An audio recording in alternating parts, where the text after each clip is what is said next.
Hindi pwedeng tamarin kasi bakit? Marami pa akong utang. Hindi pwedeng tamarin kasi bakit? Mahirap pa kami. Hindi pwedeng tamarin kasi bakit?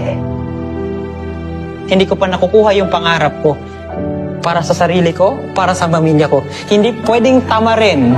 Hindi pwedeng sukuan. Bakit?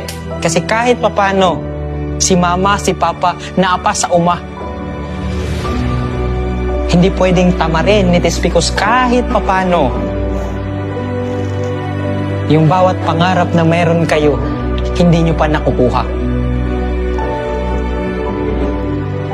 So kung hindi nyo man kayang gawin para sa sarili nyo, please, gawin nyo para sa mga parents ninyo. Klaro tayo? Yes. Kung umiiyak man kayo ngayon, please, dalhin nyo yan. Hindi yan kahinaan. Yung luha na meron kayo, hindi yan sayang. Ibig sabihin, nare-remind sa'yo, kailangan